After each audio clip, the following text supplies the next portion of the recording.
ยังพักอันนั้นจากนานช่องนานบ่พักสลัดเพิ่นพักอันนั้นอีกร้านหนึ่งพักอันนี้ก็เบิดสุดแล้วลงไม้แล้วลงมาหานานพกมาพกทานที่พกไปแล้วจิตอะไรเน่าอ่ะตรงนี้เหรอหมามันซาเอาขึ้นบนน้องเลยบ่ป่านะบ่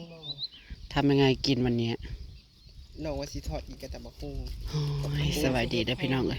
คนว่าสิเฮ็ดแห้งสบายดีตอนเที่ยงตอนบ่ายจ้ะเอื้อยเพิ่นว่าบ่ายโมงอยากกินแห้งกินปลาแห้งสิก็ห้องก็มาตารางถวยมองอันเฮ็ดถนนยังหกหัวอยู่มาแล้วก็งีบน้อยหนึ่งเข้าไปบ่นอนไปงีบขยับออกไปอีกจักหน่อยกวางแล้วเนาะบาทนี่พี่น้องเอ้ยผู้คนขยับเฮ็ดหัวเฮ็ดห้าวออกไปผลกวางละบาทนะปูมันเป็นแถวตัวนี้ก็คันมันเบิดก็แห้งกระปูหรอบ่ความหมายว่าตัวนี้ก็คันมันเบิดก็คือตัดออกไงก็คือบ่ให้มันขึ้นแล้วเอาขึ้นมาข้างหน้านะให้มันตรงไปทุกคนอันนี้ก็ได้อันนี้ก็ยับออกเบาะซื่อนะนั่นอะไรแม่อ๋อไปย่างไปเบิ้งมันฟากนะคือหกเลยจังหน่อยอย่างนั้นเนาะมีแต่ตัวผูลายรีบก็ได้น้ำหนักและเป็ดเพิ่น30 ขาย30เลย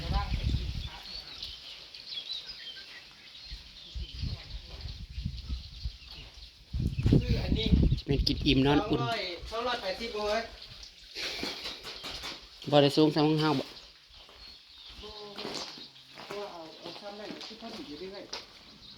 อาร์ตี้ไปใส่จัง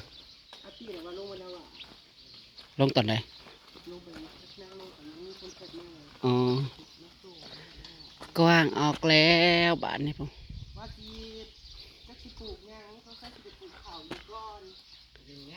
ปีนี้นั่นบ่ได้โฮมมาปิกนิกแล้วพร้อมเลยนะพี่น้องเฮาว่ามันโฮมค้ามพร้อมออกพริกเพิ่นทาง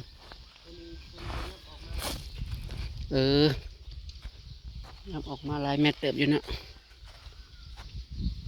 ก็ดีจืดได้ล้างบ้านนะพร้อมบ้านเพราะว่ารอบก้อนเนี่ยดีเดี๋ยวเราใช้กันนะคือมันก็พูดมันนี้EFCถามอยู่ว่าแพงไหมที่เขาเพิ่นซื้อนี่เติมอีกนี่รายการ50,000จ้าพี่น้องพอดีกัดตัดเอาละ50,000จ้าแต่กับพ่อซื้ออยู่มันติดเนาะแม่นพ่อกับแม่ก็แพงบ่กับธรรมดาสบายดินคู่มือนี่บ้านเฮากะซ้ำนี่แล้ว50,000ก็ถือว่าโอเคนะพี่น้องมันดินจะตามบ้านนอกบ้านนาเฮาก็ซ้ำนี่ละ13 เมตรคูณ13นาทางน่ะ13แต่ว่าความเลิกก็38ที่เป็นหายนะแต่ว่าตัวนี้เนี่ยจะเท่าใดที่งามออกมาอีกนี่แต่ว่าจากเสาเก้าตัวนี้เนี่ย4 เมตรมันนี่4 เมตรตัวนั้นน่ะเอาเสาเก้าคือประมาณกับมันแรงไปนะคือประมาณมันทางล่างมันออกให้มันออกมันจังเป็นมันกับจังบกกี่ลายทั้งสองเนาะมันจังบ่แหลมเลยเพราะว่าดินเฮาซื้อแล้วเฮาบ่อยากให้มันแหลมมาดิพี่น้องเอ้ยบ่อยากให้มันสวยมันแหลมมาดิก็อยากได้ดินงามอยากได้มันเป็นสี่เหลี่ยมมาแล้วว่าซั่นซะ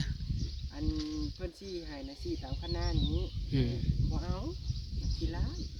เนาะมันก็เจออย่างเด้อแล้วเจอแห้งอันนี้มันแหลมมันสวยแล้วซี่ใส่กบอันนั้นนี่แหละกบนิ้วต่อดำกบนิ้วแล้วซี่ใส่หันหอดกบนี้ชนะแล้วบ่เอาหอดกบนี้เอาหอดใส่กบคามเอาหอดใส่กบคามแต่ทางหลังน่ะยังออกอีก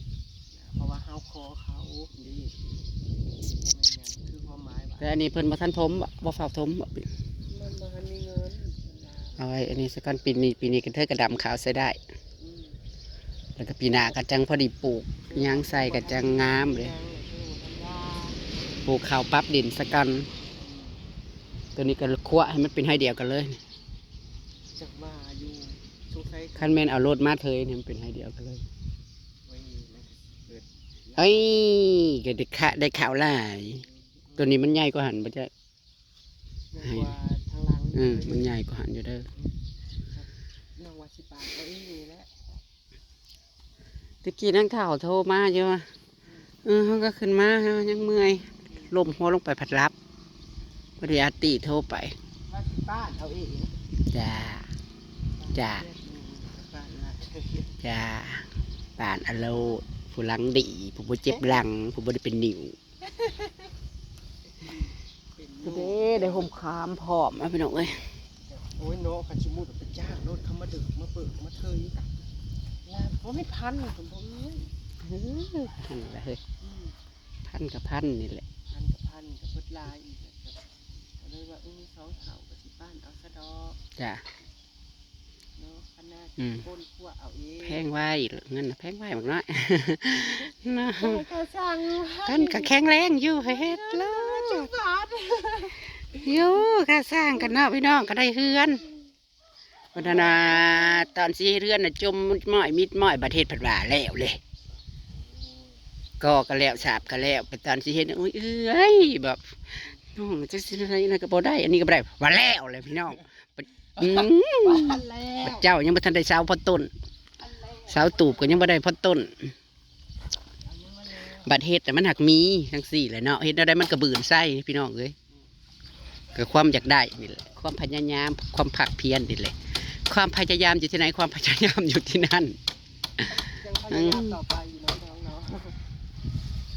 มันก็เป็นความภาคภูมิใจนะเธอ เอ้าไม่ได้ว่าจ่ายกัน บอมันประทันใหม่ เขาบ้านใหม่เนาะ มันยังประทันได้ใหม่ อันจ่ายเงินหมู่บ้านนี่จ่ายแล้วใช่ปะอันเบิ่งเพื่อนจะพอกับเบิ่งกับเบิ่งว่าเขาถาดเด็กครัวเอา ก็เดี๋ยวนั้นแต่ว่าบัดมือขึ้นแห้งไปแล้ว เออจังหวะมันมือขึ้นแพงน้องเงินแล้วโอ้ยบ่ได้คิดเลยพี่น้องคือให้ มันเป็นอะไรที่ภูมิใจเด้อโดยจำพักนำแห้งเฮา ให้ นะ ย่อยๆไอ้ที่เบิ่งอีกแล้วปัดฝุ่นนี่ โอ้ยยังแต่ขาพระเจ้านี่แหละยังกับท่านได้ท่านดีท่านมีท่านยังน้ำหมูดอกพี่น้องเอ้ยเราก็ได้งูนี่ดูเอื้อย เฮ้ยเลี้ยงหมูก็อย่าว่าเมื่อยท่อ เฮ็ด แล้วน้ำมันขายได้32นะ น่ะทั้งสั้นและมีแต่ผู้รูปกระเบอร์มาใส่อิหยังก็ได้ อยู่ที่เฮ็ดหัวยังบ่ทันแล้วดอกพี่น้องเอ้ย ขึ้นไปขึ้นมาแล้วกระจักจะเอาไปลงทุนอีหยังเฮ็ดอีหยังกับพ่อปานนั่น อ้ายมันลืมกินเบิดละผาสแลม บางเทื่อผัดว่าคันมีเงินเก็บเงินไว้ผัดเก็บไว้อยู่ซื่อๆผัดว่าคือบ่ได้มีหัวคิดอีหยังบ่อยากเฮ็ดอยากหาอีหยังต่อบอกพอได้ไปเฮ็ดลงทุนน้ำหมูคือหมูพาเฮ็ดพาหากันนั่นนี่แหละ พันลูกเดินเบิ่ง อีหยังก็คือจังว่าเป็นอันบ่จุบ่เจ้า หมาย ว้าวแล้วก็ปวดเสียนอยู่เนาะพี่น้องเลยปวดเสียนเวียนเก่าแต่ก็ต้องสู้ต่อไปค่ะสู้จนหมดลมหายใจพุ่นแหละคนเฮาคิดอะไรมากมาย กินแล้วก็นอนเตือ คิดอะไรมากมายกินแล้วก็นอนโอ้มาหลายปีไม่ไหม พลังก็ดีไม่เล่น อันนี้เหรอผักที่เก็บเหรอ เล่น ก็ดี เอาเลยนะ เอาเมื่อไหร่ขอบคุณนะคะ ขอบคุณ ของ พี่ กุ๊กไก่ พี่กุ๊กไก่จ้าเจสซี่กับของพี่กุ๊กไก่ด้วยแล้วก็ของตุ๊ตู่ด้วย เพราะว่าคนซื้อมือนั่นนะมีของเจ้า มีของตุ๊ตู่แล้วก็มีของอาร์ตี้แต่ว่าอาร์ตี้เอาเมื่อบุญบ้านดิ จะได้ก็ขอบคุณหลาย ๆ เด้อพี่กุ๊กไก่เจสซี่บริกิจเจสซี่กับเสียเอาลงมารวมกับหมูที่หมองทำถนนคือเก่านั่นแหละจ้าก็กินน้ำนะคะ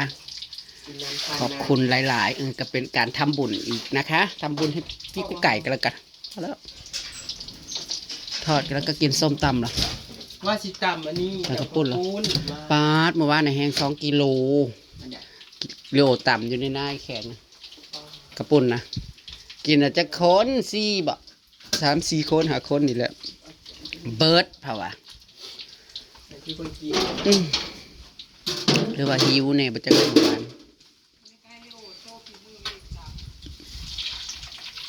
อ่า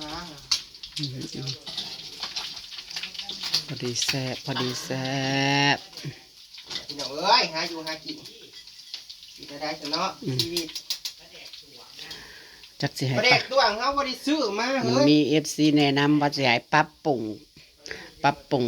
นี่จักสิปรับปรุงจังได๋พี่น้อง เงินนี่ บ่แม่นปรับปรุงกไอ้นี่แหละการใช้ชีวิตการถ่ายคลิปอีหยังนี่แหละเมื่อยเลย เป็นบ้าเป็นบ่อเขาก็เป็นบ้ามาเบิดแล้วค่อยก็เมื่อยเลย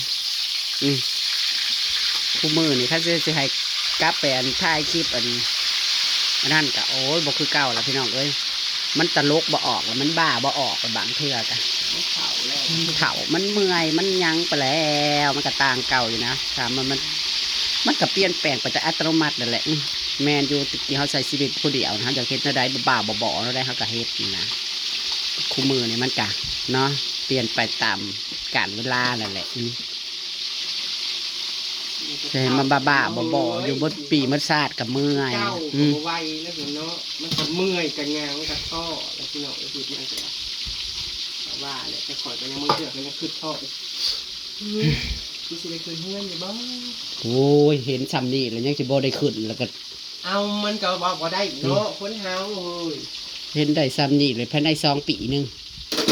แต่เขาผู้เฒ่าแก่ว่าจะเป็น10 ปีเนี่ยเด้เขาก็ยังบ่ได้ด่ะ กันนั่นแหละก็ยังว่าเจ้าของหมู่บ้านนี่จ่ายเงินอันสร้างแล้วก็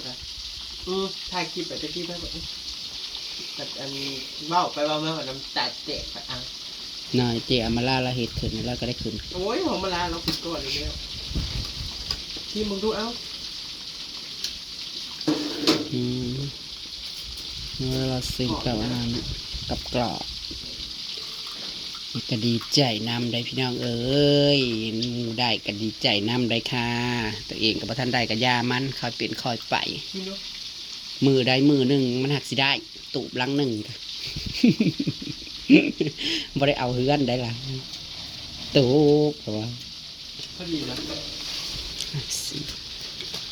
มาเด้อพี่น้องเอ้ยกินปลาขี้เฮือนน้อง2 เท่าโอ้ยเดี๋ยว เข้มไหม ไม่เค็มจางสำหรับฉันหรอก ฮะ ฉันกินนัว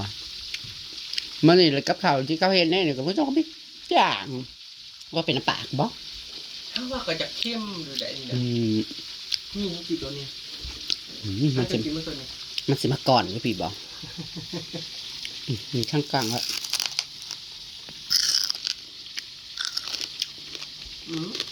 เข้มไหม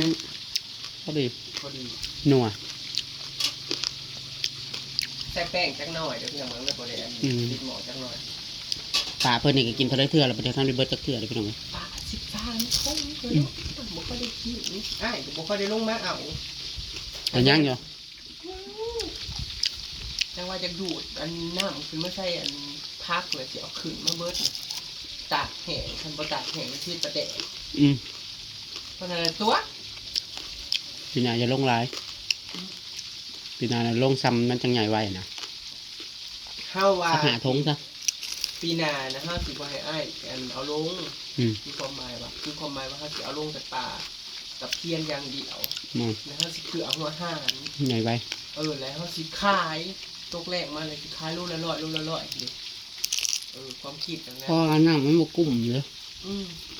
เขามาน้องมันเลิกมันอ่อนยังไงน้ำมันจะว่าบ่แม่นน้องจะมันจะคือฟ้าอย่างเด็กบ่เลิกมันบ่จกหลอด เลิ ล ก ง ตรงนี้ว่าน้องพูดเองดิถ้าแม่นว่าเพิ่นได้เงินน่ะจกจังน้อยแล้วเฮ็ดทานไม่ดีๆนะแล้วว่าจ้อน้ำเปิดใส่คือของเขาเจ้าเนาะที่สิแบบตลอดแรกตลอดพ้น คันเฮามีน้ำแห้งๆคือเขานะ เปิดใส่ทั้งหน้า ได้ปุ่มเอานะ แต่ปุ่มของเจ้าน่ะเปิดล มัน ง ก็แห้งไปพี่น้องก็จะมีกับสภาพบรรยากาศไปซ้ำนี่แหละจ้าใจก็ดีใจ เสาเฮ็ดให้หัว ดีใจน้ำ2 เท่าจ้าเซ็ตไปแล้ว80ซะนะ70 80ล่ะโอ้ยเห็นซ้ำนี่แหละถึงเมื่อไรเทพพืชกระเบื้องแล้วก็ได้ขึ้นแหละพอเกินปีนึงเนาะพี่น้อง เอาคิดไว้เป็น3 ปี ไว้ว่าเพื่อเขาฟูกเด้เขาถึงเลข6 โต อันนี้ก็จังว่าแต่ อันนี้กันดีๆน้ำ2 เท่าจ้าพี่น้องไปตามคลิปหน้าแล้วกัน ถ้า จ้า ตัดเด้อทุกคน